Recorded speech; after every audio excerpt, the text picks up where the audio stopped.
Alright guys, my name is Tyler aka Nanogenix, and today, welcome to my 2019 streaming room tour.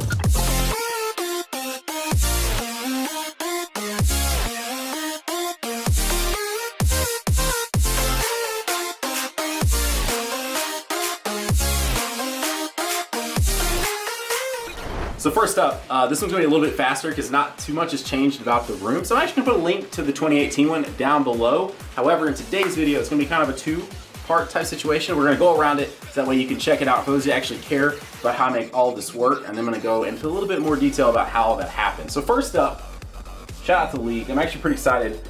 Riot just announced like so many things League related. We're getting a fighter, we're getting what looks to be an action RPG, we're getting a lot of stuff in the Runeterra League sort of world, so happy to have that. Then we've got the Displays throwback clip real quick to this happening last year to be wireless. So this display actually fell off, but I wanted to put it back up there for the sake of the video, and so it's ironic that it would fall off in the middle of the video. But that fell down, and somehow now it's been a year and I haven't put it back up, but it's just because the tape that I would need now to put this back up would potentially leave some not nice stuff on here, and I might be moving to a new room soon. So that is why I never did that. So that is what it is.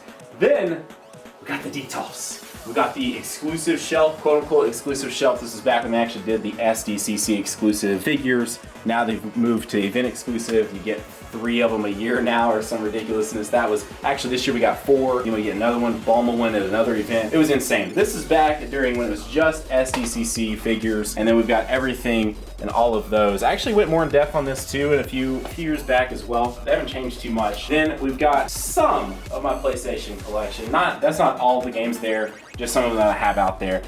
We've got this little sign here that I got off Amazon. Also, I try to put links to a lot of this stuff down below in the description or in the comment section, one of the two. So this stuff looks a lot fancier than it is. I think this was literally like $9.99, but it looks sick. It looks great for like backdrops off your streams and stuff like that.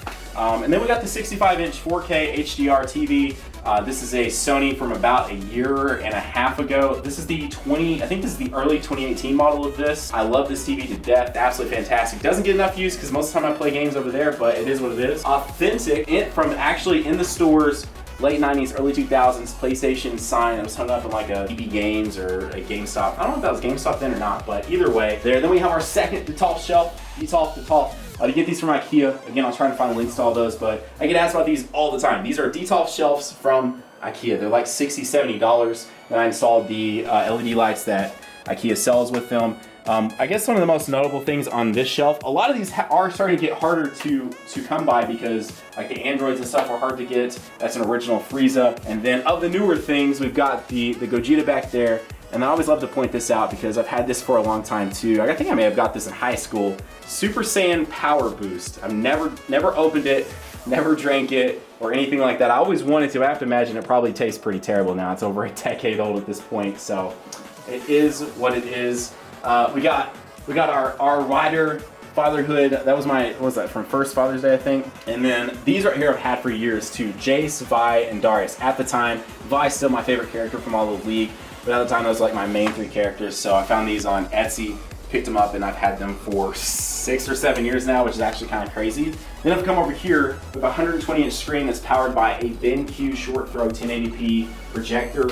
At some point, I would love to upgrade that because 1080p is not really. It is what it is. It doesn't really bother me too much. It looks perfectly fine when you're watching on there. But as you notice, is we actually have the same thing going on over here as we do over here, and we'll talk about that because that's one of the big points is.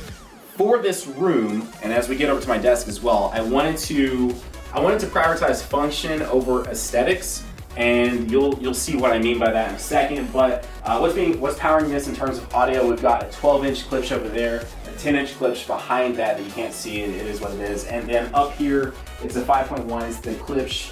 I don't remember exactly what it was, but it's klipsch 5 speakers that I bought separately.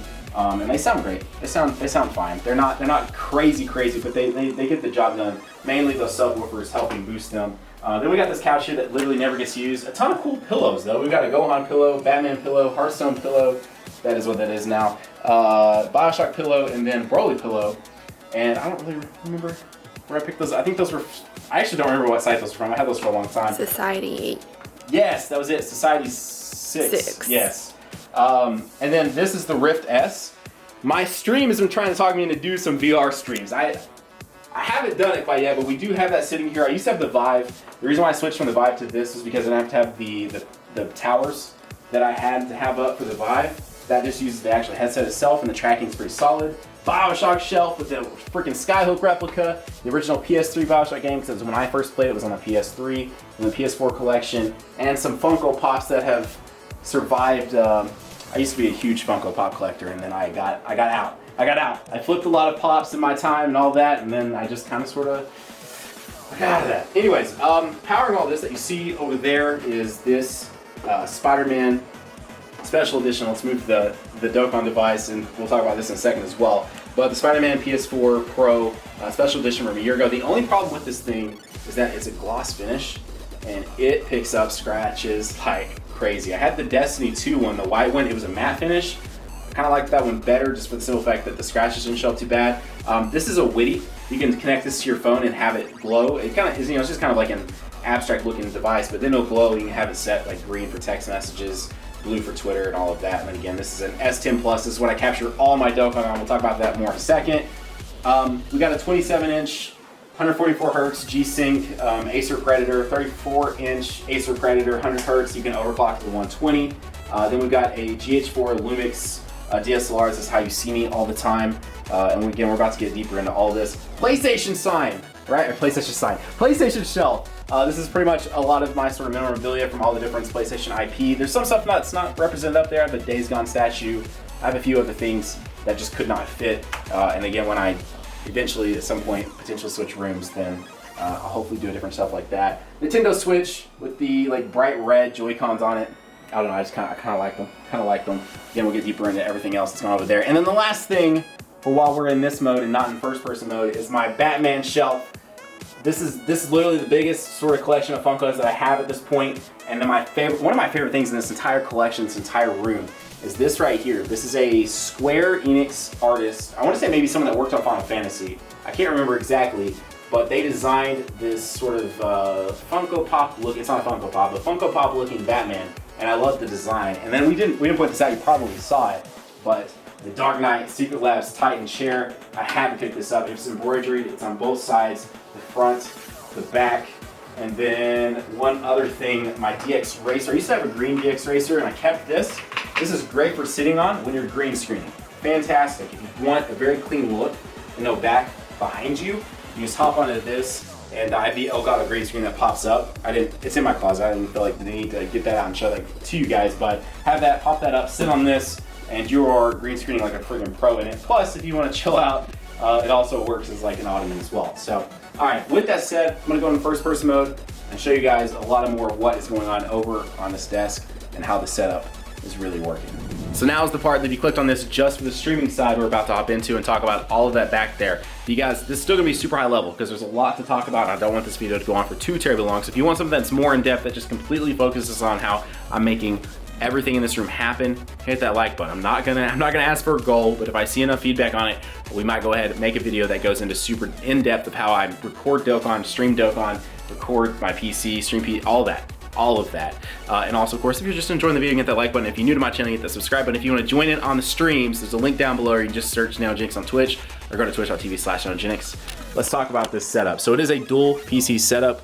I don't think in 2019 I have to explain that. Basically, just if you have two PCs, it's just way easier. You're relieving basically all the load that would be just on one PC and splitting it out into two. So this right here is technically my gaming PC, and this is quote unquote technically quote unquote my streaming PC. We'll talk about why I'm saying that in a second. But for this dual PC setup, I opted for Corsair 1 because one, its footprint, it's small, it fits back there super easily. Two, it's a lot of power for how small it is, and three, it's quiet.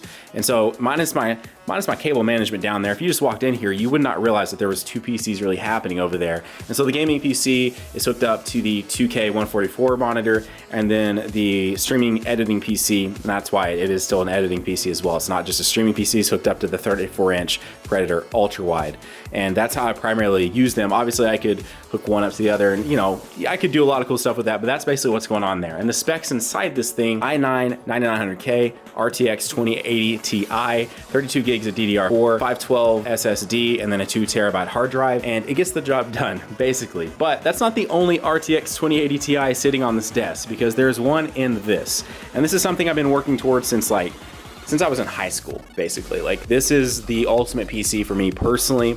I would have liked a custom loop inside this. It is just a pre-built loop here I bought off Corsair, but other than that, this is pretty much what I wanted it to be. It's a crystal case. It's LL120 series fans here that can do a ton of different things. I have them in just their sort of basic RGB setting right now, but you can have them play Pong, you can have them do all kinds of stuff. It's awesome. So getting into more of just the actual details of what's going on in here, we have 64 gigs of DDR4. We have a Skylake X series CPU in there. That is an i9 7900X. So that's a 10-core CPU. And the reason being is I edit on this PC. My primary thing is still YouTube videos, and so I still have to think about the fact that when I'm in Premiere, I do not want to have any sort of sluggish issues at all.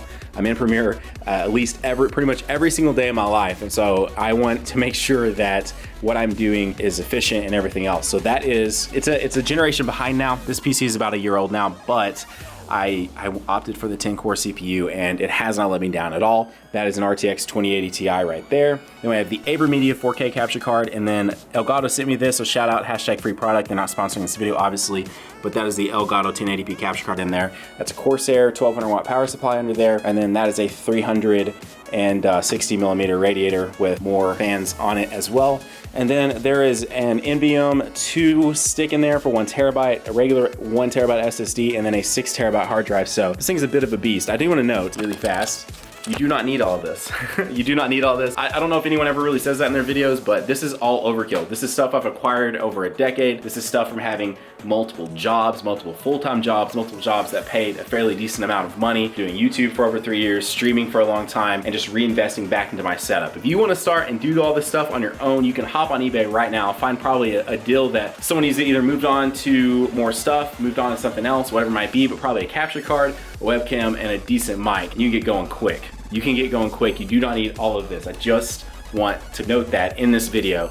This is all overkill. This is me reinvesting and being super obsessed with trying to get the perfect quality, but you do not need all of this at all. So let's start back over on this side really fast. We've got a Rode arm here for my mic.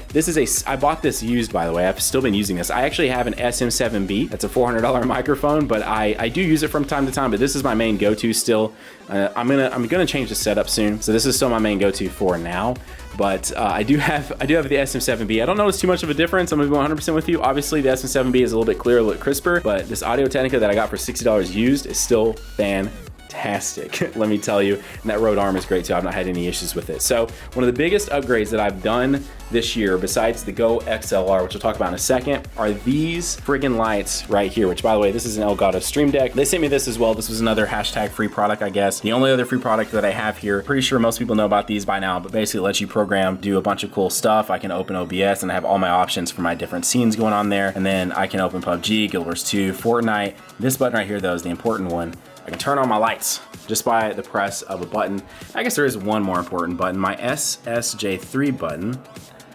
And then we get an SSJ3 wallpaper, and that's really all it does. But I just kind of like doing that just if it's gonna sit there and I'm not using it. I can just do that right there. So now we got the lights on. These bad boys are also way more expensive than I feel like they should be, but they're $200. They work wirelessly. They take up almost no space. These replaced umbrella lights. If you've ever had to use umbrella lights or box lights, oh my gosh, the amount of space that they save you is insane. So we got 2 of them. I like that they let you control the temperature of the light as well, so you can go for a more cool look or a more warm look. I love that you're able to do that. It's one of my favorite things I've done. And then talking about the actual setup that's going on here, we've got first our webcam. I guess I meant setup as in capturing everything. First, we've got, of course, our quote-unquote webcam. This is a Lumix GH4. So this is an Olympus 12 to 40 millimeter lens. It lets you get a very wide angle, but at the same time, you can kind of get zoomed in and get a good blurred out effect, which looks great when you've got, you know, stuff like that behind you, these lights on back here, and it just gives you that nice sort of depth of field effect. And so that's my webcam. That's what you see if you come to my streams when I'm streaming. That's what you see if you click on any of my other YouTube videos right now. This is what you're gonna see me using, and personally, I love it. It's hooked into an Elgato Cam Link. It does HDMI out, mirrorless. This is great. This isn't one of those things that's overkill, but I absolutely love this. Then looking into how I'm capturing everything, this is the important part. So what I wanted to do was still be able to, by the way, we can see us. There's us, there's me capturing it, and if I want to, I can come over here. Now I've got my PC showing, but I can change the input down to the HDMI, and then now, not only can I see my gameplay, obviously it's being captured here, I can stream it, I can record it, whatever I want to do. It's now on my monitor. It's now over here if I want to play. I could technically stream. I could set up, I have actually extension cables if I wanted to that I bought. I could set my camera up over here and stream and play over here, and set like a laptop or an iPad here, watch chat, and stream from here. Same thing for the TV, but it's projecting out to this, that, and being captured. And that's done via an HDMI switcher and an HDMI splitter. You guys can look into those if you're not familiar with them, but that's what is super important about it. And then of course I ran cables. There's cables being ran through the roof, ran back here through the walls and stuff like that. And then inside there to project out to this and this. Also, I can control the audio. I don't want to go too in depth on this. Again, I'm trying to keep this pretty baseline, but there is a Sony surround sound unit in there that is grabbing all of that and being able to allow me to do this over here. But yes, it is coming out on these headphones right now and through the surround sound if I wanted to. And so the point of that was just so that if I ever wanted to, I haven't done it yet, but if I wanted to, I could stream from out here, sitting on the couch and playing games with friends or something like that. And I think that would actually be very cool. And also, I'm still able to play my PlayStation 4 on my TV in a normal setting when I'm not streaming, if I so choose to. And so the next thing that kind of goes into my convenience is right now I could turn the PlayStation 4 off, I could turn on the switch and not have to change anything, because the HDMI switcher is then gonna detect that the switch is on, and now without having to plug in any different cables, change over anything, the switch is just working, and now I'm streaming my Switch. Then if I want to turn off all of that and I want to just stream my phone, guess what? Here's this cable sitting right here. Plug this into the bottom of my phone. I'm now playing Dokkan or any other mobile game that I want to play, streaming it, recording it, whatever it might be, and we're good to go. And then if I want to come down here and press this PC button, watch what happens. Now we're looking at what the other PC is doing. So while I am live, or if I want to record something where I'm gonna grab PC footage and then also console footage or something like that, then I can literally just from a press of a button go from recording my PC immediately into capturing my phone or capturing my actual console as well, like that. And then a couple more things. We have the Sound Blaster X7 back there. That's what's powering these DT 990 Pros right here. I cannot recommend these enough. I absolutely love these. They're like a friggin' pillow on your head and they sound absolutely fantastic. You do need something like this, not quite this crazy, but you need something like this to power those. And then let's talk about the Go XLR. So this is one of my favorite things I've added to the entire setup. This allows me right here to control my mic volume. That's what that slider does. This slider allows me to control Spotify, Chrome, like it actually has built in where you can send specific apps just to this one knob and you can mute it immediately if you want to while you're live, do all of that. So instead of having to go over here with my mouse and lower Spotify down or all of that, I can literally just boop, and now I've lowered Spotify, lowered my music on my stream. And then this right here is for Discord. So I'm in a Discord call, just got to lower people down like that or completely mute them if I want to. And then last but not least, maybe the most important one right here, this is for all my digital optical inputs. The reason why I'm running digital optical is because I could do an HDMI over to this, and a lot of people do just run HDMI in and just listen to their audio through their capture device, but I wanted to go a little bit above that. I actually have a optical splitter over here that has my PS4, has my PC, and has my Switch. And so I can capture all three of those and just switch between them. And then that is run over to here, and then I can control how loud they are when they're outputting. So if a dialogue scene comes up and everything, we've been like firing a bunch of guns or something before that and it's kind of loud, so I needed it kind of down here, and a dialogue scene comes up and things have gotten quiet all of a sudden, I can then just push it back up, and then when we get back into the action, I can just lower it back down. And I'm not really having to take myself out of what I'm doing or anything. It's just a quick little slide up, slide down. We're staying through with what we're doing. So that is basically my entire setup. Again, I went even a little more in depth than I ever intended to, but that is everything right there. That was a bit of a long video. I hope you guys enjoyed it. I may have lost some of you guys on it. I may not have lost some of you guys on it. I don't know what to expect on something like this. I tried to go more in depth than I did last year and talk a little bit more about what else going on, but a big thing that I wanted was, while this is still my broadcasting space, while this is still my streaming space, this is all of that, it's still also my space that I kind of get away from things from time to time. And so I wanted to still be able to come in here, you know, and play stuff on the TV or play stuff on the big screen and stuff like that without it having to be like picking the PS4 up and moving it and rearranging things and doing all of that. So that was something that was gonna be super important to me. And so, you know, convenience and function over aesthetics was super important for this particular setup. So anyways, guys, have a great day. Keep on keeping on Nanogenix off, and I'll see you all in the next video. Bye, guys.